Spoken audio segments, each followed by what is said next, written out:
Hi, welcome to happy life.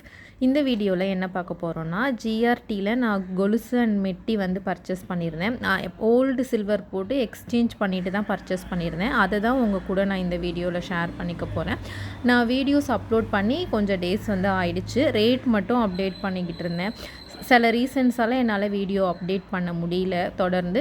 இனிமேல் வந்து நான் தொடர்ந்து முன்னாடி பழைய மாதிரி வந்து gold savings video, money saving tips, post office savings schemes, இன்னும் நான் புதுசாக கொஞ்சம் சேவிங்ஸ் வந்து ஸ்டார்ட் பண்ணியிருக்கேன். அது எப்படி ஸ்டார்ட் பண்ணியிருக்கேன், அதில் எந்த மாதிரி ரிஸ்கெல்லாம் இருக்குது, எல்லாத்தையுமே ஒன் பை ஒன் உங்கள் கூட நான் ஷேர் பண்ணிக்கிறேன். நான் இவ்வளோ நாள் வீடியோ போடாமல் இருந்தப்போ கூட நிறைய பேர் வந்து எனக்கு சப்போர்ட் பண்ணியிருந்தீங்க. கம்யூனிட்டி போஸ்ட்டில் கமெண்ட் பண்ணி ஓல்டு வீடியோஸ்லாம் பார்த்து சப்போர்ட் பண்ணியிருந்தீங்க. உங்கள் எல்லாருக்குமே வந்து ரொம்ப தேங்க்ஸ். இந்த வீடியோவில் நம்ம இதை பார்த்ததுக்கு அப்புறமா நான் எதனால் வீடியோ போடல அப்படின்றத உங்கள்கிட்ட சொல்கிறேன். ஒரு அவேர்னஸ் இருக்கும் உங்களுக்கு அப்படின்றதுக்காக தான் நான் அந்த விஷயத்தை ஷேர் பண்ணிக்கிறேன். ஸோ வீடியோ கடைசி வரைக்கும் பாருங்கள். இப்போ வந்து நான் என்னென்ன பர்ச்சேஸ் பண்ணியிருந்தேன் அப்படின்னா, அதை ஃபஸ்ட்டு காமிச்சிடுறேன். ஃபஸ்ட்டு வந்து ஒரு சில்வர் ஆங்க்லெட் வந்து பர்ச்சேஸ் பண்ணியிருந்தேன். இது வந்து பார்த்திங்கன்னா 33 கிராம் இருந்துச்சு. நெக்ஸ்ட் வந்து பார்த்திங்கன்னா மெட்டி ஒன்று. இது வந்து ஒரு 8 கிராமுக்கு கொஞ்சம் கம்மியாக இருந்தது. 7.7 கிராம்ஸ் வந்து இருந்துச்சு. எப்போவுமே ஜிஆர்டியில் வந்து நீங்கள் சில்வர் பர்ச்சேஸ் பண்ணுறீங்க அப்படின்னா உங்களுக்கு வந்து வேஸ்டேஜ் மேக்கிங் சார்ஜஸ் வந்து கொலுசு, மெட்டி இந்த மாதிரி ஐட்டம்ஸ்க்கு வந்து கிடையாது. அப்படியே நமக்கு சில்வர் ரேட் ப்ளஸ் வந்து 3% ஜிஎஸ்டி தான் கொடுக்குற மாதிரி இருக்கும். அதாவது மெட்டல் வேல்யூ என்னவோ அதுவும் அதுக்கான 3% ஜிஎஸ்டி மட்டும் கொடுக்குற மாதிரி இருக்கும். ஓல்டு சில்வர் எக்ஸ்சேஞ்ச் பண்ணும் பொழுது நீங்கள் வந்து அந்த ஜிஆர்டிலே வாங்கியிருந்தீங்கன்னா உங்களுக்கு 25% லெஸ் பண்ணி எடுப்பாங்க. வேறு ஷாப்பில் வாங்கியிருந்தீங்க அப்படின்னா 35% வந்து உங்களுக்கு லெஸ் பண்ணி எடுப்பாங்க. இதே நீங்கள் பூஜை பொருட்கள் வாங்குறீங்க, இந்த மாதிரி வேறு ஏதாவது வாங்குறீங்க அப்படின்னா உங்களுக்கு வேஸ்டேஜ் அண்ட் மேக்கிங் சார்ஜஸ் வந்து இருக்குது.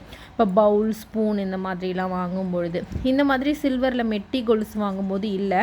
பேங்கிள், கீ செயின் இந்த மாதிரி ஐட்டம்ஸ்க்கெலாம் வந்து பார்த்திங்கன்னா கிராம்ஸே கால்குலேட் பண்ணாமல் பீஸ் ரேட்டில் வந்து போடுவாங்க. எப்போவுமே நான் வந்து கொலுசு, மெட்டி இந்த மாதிரி வாங்குறது வந்து ஜிஆர்டி தான் வந்து ப்ரிஃபர் பண்ணுவேன். ஏன்னா நமக்கு மேக்கிங் சார்ஜஸ் வேஸ்டேஜ் கிடையாது இல்லையா. இது பர்டிகுலராக ஒரு ஸ்பெஷல் ஆஃபர் அப்படின்னு சொல்ல முடியாது. எப்போவுமே வந்து ஜிஆர்டியில் வந்து மேக்கிங் சார்ஜஸ் வேஸ்டேஜ் வந்து கிடையாது இந்த மாதிரி ஐட்டம்ஸ்க்கு. ஓல்டு சில்வர் தான் 2 கொலுசு வந்து நான் எக்ஸ்சேஞ்ச் பண்ணியிருந்தேன். அது மொத்தம் வந்து எவ்வளோ கிராம்ஸ் இருந்துச்சு அப்படின்னு பார்த்தீங்கன்னா உங்களுக்கு 56 கிராம்ஸ் பக்கம் இருந்தது. 56 கிராம்ஸ் இருந்துச்சு. அதில் 25% லெஸ் பண்ணதுக்கப்புறம் பார்த்தீங்கன்னா 41 கிராம்ஸ்.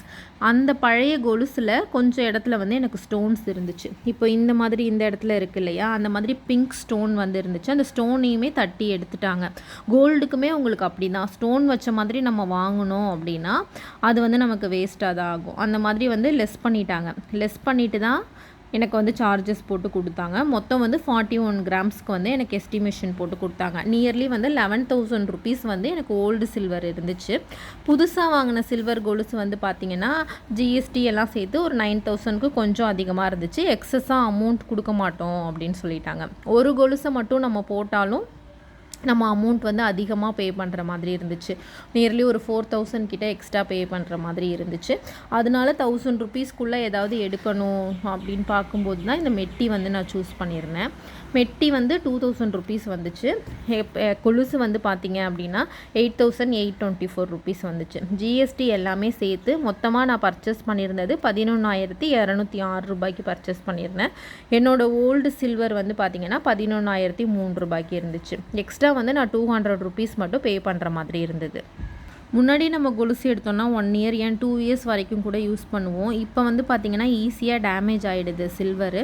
சம்டைம்ஸ் இந்த மாதிரி ஃபேன்சி கொலுசு எடுக்கும்போது பார்த்திங்கன்னா இதோட லென்த் அதிகமாகிடுது. கொலுசு வந்து ரொம்ப தளர்ந்துட்டு பார்த்திங்கன்னா காலால் அப்படியே கழண்டு வர ஆரம்பிச்சிருது. இந்த மாதிரி அடிக்கடி கொலுசு வந்து சேஞ்ச் பண்ணுற மாதிரி இருக்குது. சில்வரை பொறுத்த அளவுக்கு நம்ம எக்ஸ்சேஞ்ச் பண்ணோம் அப்படின்னா நமக்கு லாஸ் தான். இப்போ வந்து எக்ஸ்ட்ரா 200 ருபீஸ் கொடுத்ததை கன்சிடர் பண்ணாமல் நான் 56 கிராம்ஸ் கொடுத்துட்டு 41 கிராம்ஸ் தான் வாங்கியிருக்கேன். அப்படின்னா ஒரு எக்ஸ்ட்ரா 15 கிராம் எனக்கு வந்து வேஸ்ட்டாக தான் போகுது. ஒவ்வொரு தடவை எக்ஸ்சேஞ்ச் பண்ணும்போதும் பார்த்திங்கன்னா நமக்கு லாஸ் தான்.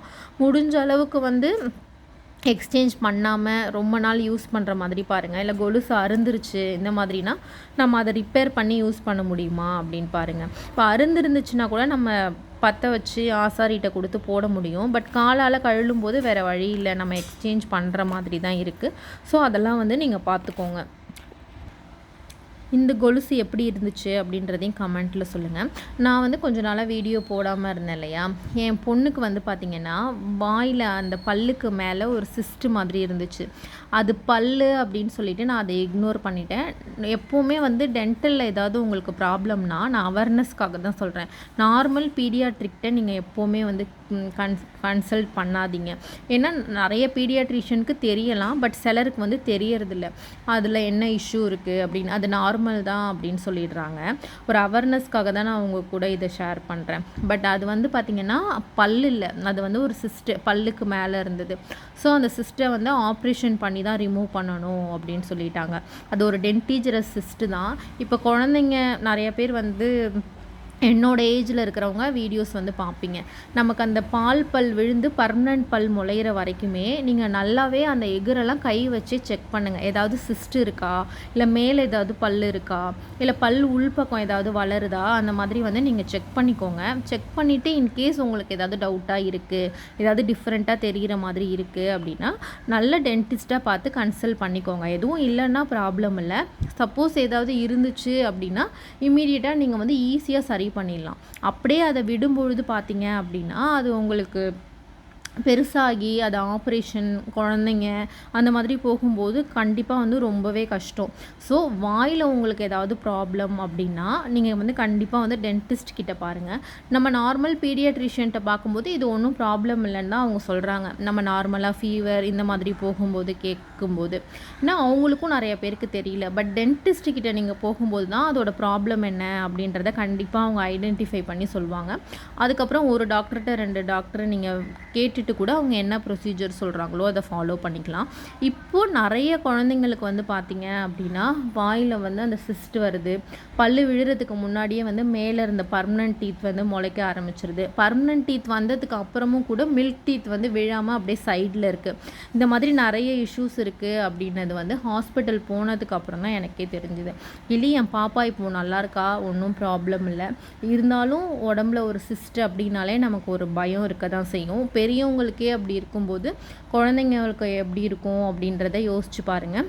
ஸோ அதை நல்லா செக் பண்ணிக்கோங்க. நீங்கள் இப்போ உங்கள் குழந்தைங்க வந்து ஒரு 8 to 12 இயர்ஸ்க்குள்ளே இருக்காங்க அப்படிங்கும்போது அந்த பல்லெல்லாம் விழுந்து வரும்போது கரெக்டாக இருக்கா அப்படின்றத நீங்கள் செக் பண்ணிக்கோங்க.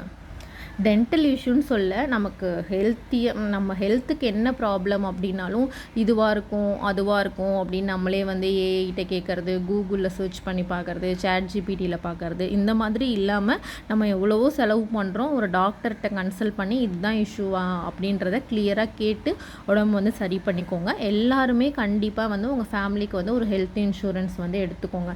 ஹெல்த் இன்சூரன்ஸ் பற்றி நம்ம சேனல்லே நான் வீடியோ போட்டிருக்கேன். இல்லைனாலும் உங்களுக்கு யூடியூப்பில் சர்ச் பண்ணும்போது நிறைய வீடியோஸ் வந்து அவைலபிளாக இருக்குது. அதை பார்த்து உங்கள் ஃபேமிலிக்கு எது சூட் ஆகும் அப்படின்ற மாதிரி தெரிஞ்சு ஒரு ஹெல்த் இன்சூரன்ஸும் எடுத்து வச்சுக்கோங்க. இது உங்களுக்கு ரொம்பவே நல்லதாக இருக்கும். இந்த வீடியோ உங்களுக்கு யூஸ்ஃபுல்லாக இருந்துச்சுன்னா ஷேர் பண்ணிக்கோங்க. சப்ஸ்கிரைப் பண்ணாமல் பார்த்துட்டு இருந்தீங்கன்னா சப்ஸ்கிரைப் பண்ணிக்கோங்க. நெக்ஸ்ட்டு நம்ம எந்த மாதிரி வீடியோஸ்லாம் போடலாம் அப்படின்றத எனக்கு வந்து கண்டிப்பாக கமெண்ட்டில் சொல்லுங்கள். ரொம்ப நாள் கழித்து வீடியோ போடுறதால எனக்கு ஒரு மாதிரி ஒரு கண்டினியூட்டி மிஸ் ஆகிற மாதிரி இருக்குது. தொடர்ந்து நெக்ஸ்ட் வீடியோஸில் வந்து நான் யூஸ்ஃபுல்லான இன்ஃபர்மேஷன்ஸ் கொடுக்குறேன். தேங்க்யூ.